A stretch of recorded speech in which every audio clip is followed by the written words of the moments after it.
The eyeball monster. This creature is just awesome. It is cool. It is calculating. It is creepy.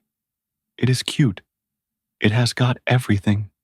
While watching the show, I decided that I wanted a 3D print of it, so I started sculpting. Then I realized if I rig it, I can put it in multiple poses and create a variety of prints. While I was rigging it, I remembered there are color 3D printers, so I decided to texture it. While texturing, I thought it would be great to also move the irises around, so I rigged those also. This continued to snowball, and now I have a fully rigged creature. I might as well create an animation. So I did create an animation. I know I am not the only one who wants to do this, and not everybody can make their own. So I decided to make it available for anyone to pose and print or create their own animations, as you can see me doing in this video here. This is behind the scenes in progress work of creating this little attack animation.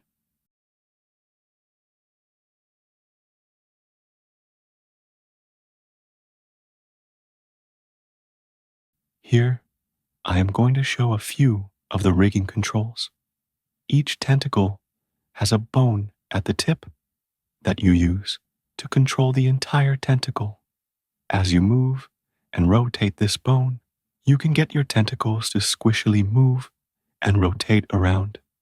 This here will move the entire body, independent of the tentacles. So you can see the tentacles stay planted on the ground as you move or rotate this.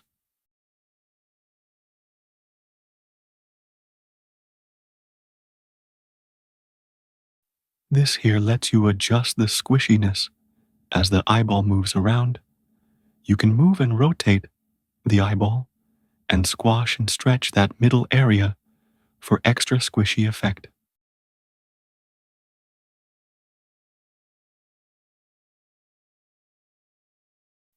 Now, each iris here is individually controllable as well. So if you click on the center and scale it, you can dilate the pupils.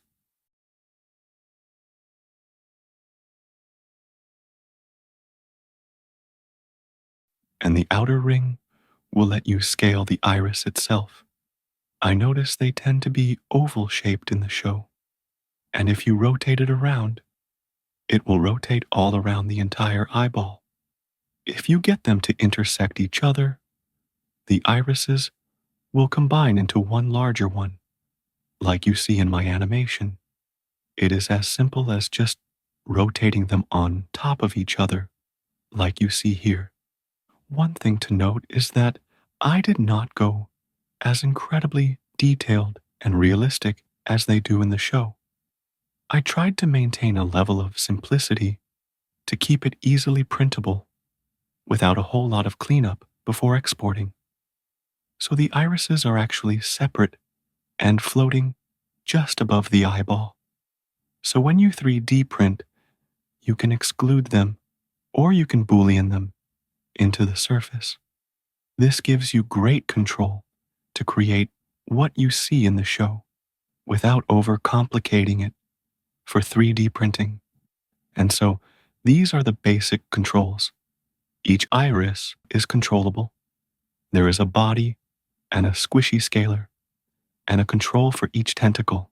It is not very complicated to use. Here, you can see the rendering in the viewport.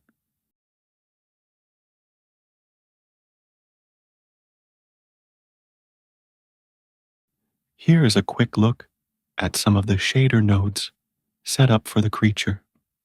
Currently, the tentacles have a procedural material that is baked to texture maps.